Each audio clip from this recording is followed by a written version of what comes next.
नमस्ते साथीहरू, यहाँलाई स्वागत छ हाम्रो यस च्यानल श्री अङ्कित डिजिटलमा।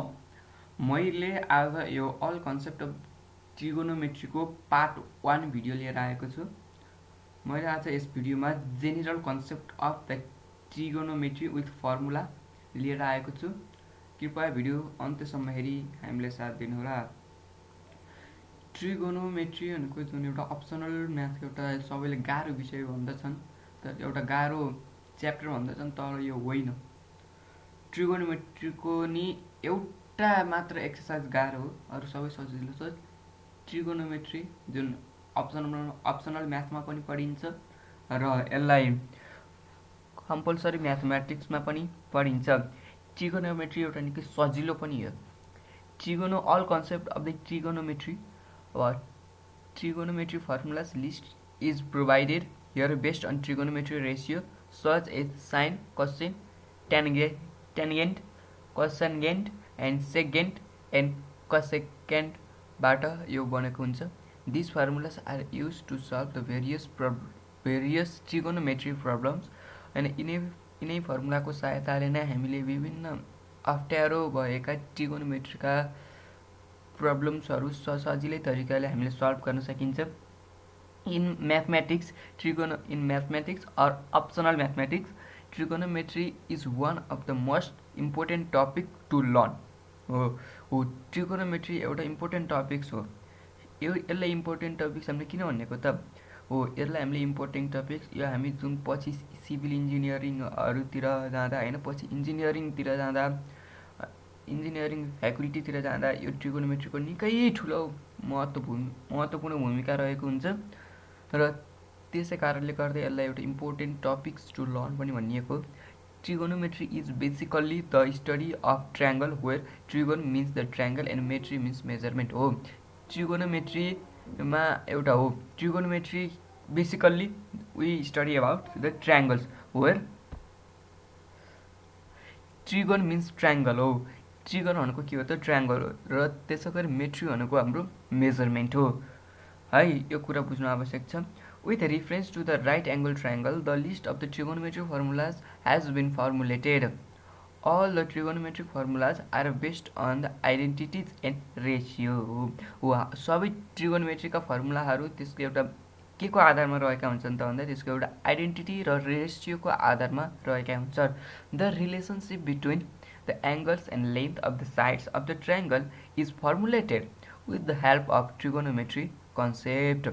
तिनीहरूको एउटा लेन्थ, अब साइडको लेन्थ र ट्रायङ्गल चाहिँ के को आधारमा फर्मुलेटेड भएको हुन्छ, एउटा ट्रिगोनोमेट्रीको कन्सेप्ट्सकै आधारमा तिनीहरू फर्मुलेटेड भएको हुन्छ। The list of the trigonometry based formula will be helpful for students to solve the trigonometric problems easily हो। ट्रिगोनोमेट्री फर्मुलाले विद्यार्थीलाई कुनै पनि ट्रिगोनोमेट्रिक प्रब्लम्सहरू सल्भ गर्न निकै मद्दत पुर्याएको हुन्छ, जसले गर्दा हामीले सजिलै तरिकाले ट्रिगोनोमेट्रिक प्रब्लम्सहरू सल्भ गर्न सकिन्छ। Below is the list of formulas based on the right angle triangle and unit circle which can be used as a reference to study trigonometry हो। यो सबै फर्मुलाहरू एउटा राइट एङ्गल ट्रायङ्गलको बेसमा रहेका हुन्छन् र अनि सर्कलको आधारमा पनि रहेका हुन्छन्। The list of the important trigonometric formula. अब list of the important trigonometric formula, केही ट्रिगोनोमेट्रिक फर्मुलाहरू यहाँ दिएको छ। First let us learn basic formula of trigonometry हो। हामीले पहिला एउटा ट्रिगोनोमेट्रीको बेसिक फर्मुलादेखि नै जानुपर्छ, एउटा बेसिक नलेजदेखि नै हामी जानुपर्छ। र considering a right angle triangle which has an angle theta, hypotenuse side opposite angles theta and the side adjacent angle theta हो। हजुरहरूले यो कुरा बुझ्नु एकदमै आवश्यक छ है।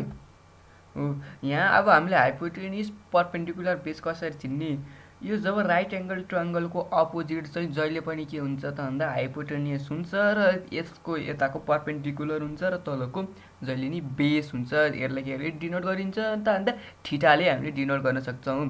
अब यहाँ सर्कलका आधारमा हेर्ने हो भने अब यो यहीँ हेर्न सक्नुहुन्छ, यो हो हाम्रो के हो त भन्दा हाइपोटेन्युस हो, यो जसलाई हामीले के भनिन्छ हाइपोटेन्युस भन्छ, जसलाई हामीले थीटा भनिन्छ।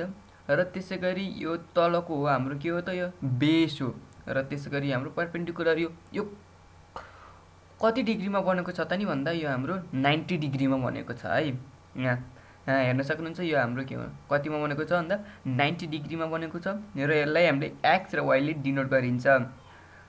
र त्यसैगरी यो एउटा आर्क छ यहाँ आर्क र अनि यसलाई 1 इन्टु भनेर यसले हामीले डिनोट गर्न पनि सकिन्छ। यो हामीले यस सर्कललाई लिएर हामीले फर्मुला परपेन्डिकुलर हाइपोटेन्युस र बेसको बारेमा सजिलै तरिकाले हामीले बुझ्न सक्छौं। र अनि ट्रिगोनोमेट्रिक रेसियो र अब so the general trigonometric ratio for a right angle triangle can be written as भनेको छ। अब sin थीटा भनेको के हो? sin थीटा भनेको opposite sides of the hypotenuse. यहाँ हेर्न सक्नुहुन्छ sin थीटा भनेको के हो? Opposite sides of the hypotenuse यो हो। र अनि त्यसैगरी cos थीटा भनेको एडजेसेन्ट साइड्स अफ हाइपोटेन्युसकै आडाको हो। र त्यसैगरी tan थीटा भनेको opposite sides of the adjacent side. अब एडजेसेन्ट साइडको पनि अपोजिट साइडलाई हामीले के भनिन्छ भन्दा tan थीटा भनिन्छ। र अनि sec थीटालाई हामीले हाइपोटेन्युस एडजेसेन्ट साइड भनिन्छ। हाइपोटेन्युस एडजेसेन्ट साइड सपोज म एउटा ट्रायंगल लिन्छु। म एउटा सपोज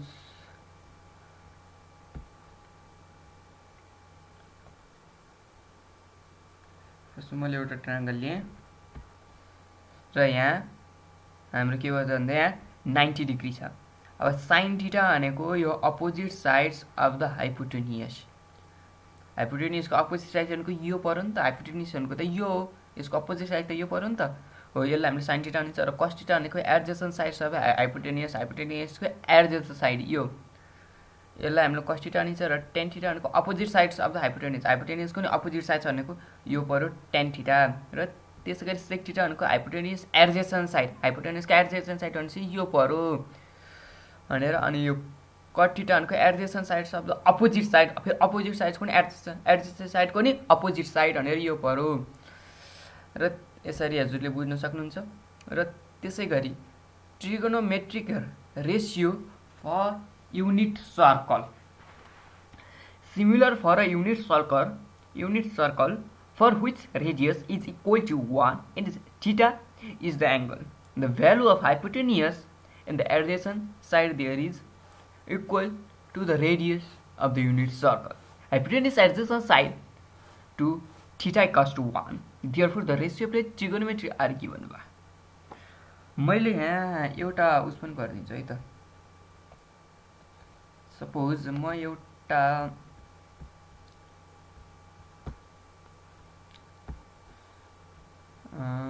के त भन्दा हजुरले यो sin cos tan cosec sec को फर्मुला थाहा छ कि छैन? कसैले थाहा हुन सक्छ, कसैले थाहा हुन सक्छ। मैले त्यसको लागि एउटा सजिलो स्टेप भनिदिन्छु। Suppose sin cos tan cosec sec cot हो है। अब त्यो फर्मुला कसरी थाहा पाउन सकिन्छ भन्दाखेरि जब sin फर्मुला भन्ने बित्तिकै हामीले ज्याप भन्ने कसरी त नि, जस्तो सपोज sin थीटा भनेको p/h।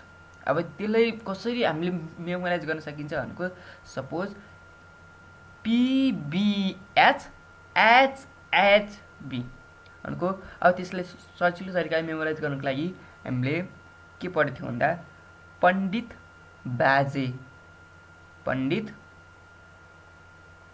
हरि हरि बोल अथवा पण्डित बद्री प्रसाद हरि हरि बोल भनेर त्यसरी गर्न सकिन्छ। सपोज p/h अनि h/b। सपोज p/h भनेको sin थीटा भनेको त्यसैगरी cos theta sec theta cosec sec। यसरी हामीले फर्मुलाहरू मेमोराइज पनि गर्न सकिन्छ। र अनि हामी जाउँ अलि तल। यो therefore the ratio of the trigonometry are given by। अब sin थीटा भनेको के हो? अब sin थीटा cos थीटा हजुरले यहाँ प्रष्ट रूपमा हेर्न सक्नुहुन्छ यो हो। therefore the ratio of the trigonometry है यो। र त्यसैगरी ट्रिगोनोमेट्रिक आइडेन्टिटिज र अनि tangent and the cotangent identity भनेको छ tan थीटा भनेको sin theta by cos theta र त्यसै गरी cot थीटा भनेको cos theta by sin theta. अब यसलाई हामीले रेसिप्रोकल आइडेन्टिटीमा हामी भन्ने कसरी हैन हो रेसिप्रोकल आइडेन्टिटीमा भन्नको लागि sin थीटा भनेको के हो त भन्दा 1 by cos theta cosec theta र त्यसै गरी cosec थीटा भनेको के हो त नि फेरि cosec थीटा भनेको हाम्रो 1 थीटा के 1 बाइ sin थीटा हो र त्यसै गरी cos थीटा भनेको के cos थीटा भनेको हाम्रो 1 बाइ sec थीटा हो हैन। अनि त्यसै गरी sec थीटा भनेको के हो sec थीटा भनेको 1 बाइ cos थीटा हो र अनि त्यसै गरी tan थीटा भनेको के tan थीटा भनेको 1 बाइ cot थीटा र त्यसै गरी cot थीटा भनेको 1 बाइ tan थीटा यो बुझ्न आवश्यक छ। र अनि पाइथागोरियन आइडेन्टिटीज अब पाइथागोरियनको आधारमा कसरी हुन्छ नि हामीले यो फर्मुला छ नि यो केबाट आएको थाहा यो आएको हो हाम्रो यो पाइथागोरियन थ्योरम भनेर हामीले पढेको थियौं नि h² = p² + b² बाट आएको हो यो फर्मुला यो अब sin² theta plus cos² theta = 1 plus tan² theta = sec² theta र अनि त्यसै गरी 1 plus cot² theta = cosec² theta र even and odd angles formula sin -theta = sin theta यो यहाँ हेर्न सक्नुहुन्छ यो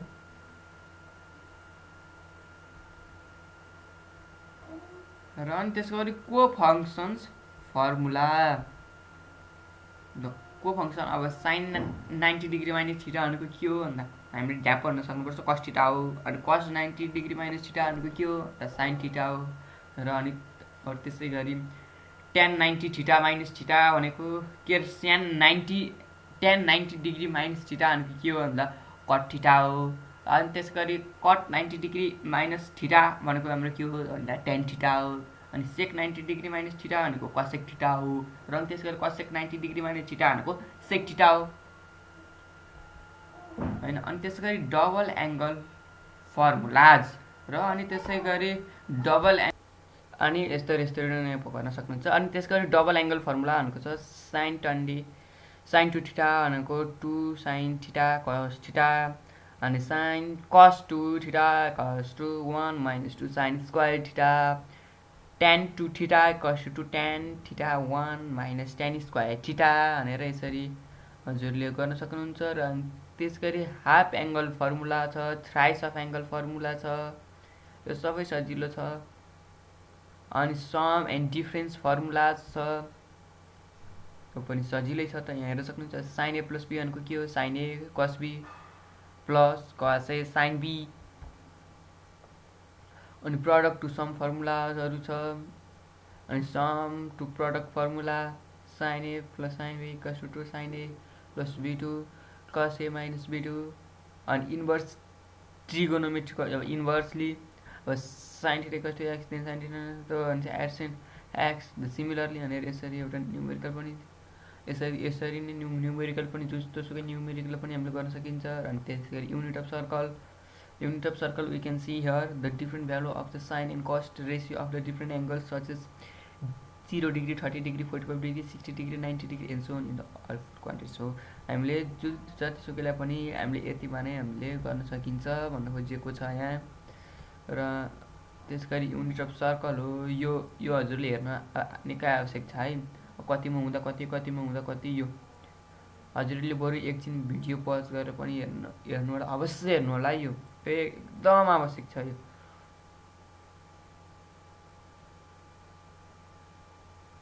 र त्यसगरी जाम हामी ट्रिगोनोमेट्री टेबलमा जाम लाइक ट्रिगोनोमेट्री 0 अब यो हजुरले हेर्न एकदम sin थीटामा sin 30 भनेको कति हो 1/2 अनि sin 45 भनेको के हो नि त 1/√2 र यो पनि बुझ्न आवश्यक छ हजुरहरुले यो यो बरु हजुरले यसलाई पनि भिडियो पज गरेर हेर्नुहोला।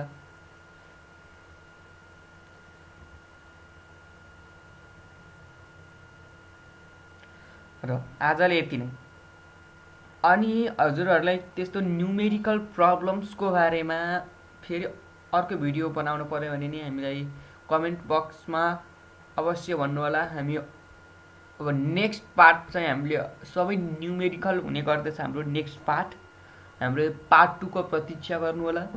हाम्रो पार्ट 2 भोलि नै आउँछ र त्यसै गरी पार्ट 2 को लागि वेटिङ भएर बस्नु होला। हामीले पार्ट 2 मा हामीले न्युमेरिकल सबै सल्भ गरेर ल्याउने जमर्को गर्दैछौँ। आजलाई यति नै। हजुरहरूले कति बुझ्नुभयो कति बुझ्नु भएन तलको कमेन्ट सेक्सनमा कमेन्ट गर्नु अवश्य पनि नभुल्नु होला। आजलाई यति नै। हस्त, धन्यवाद। जय नेपाल।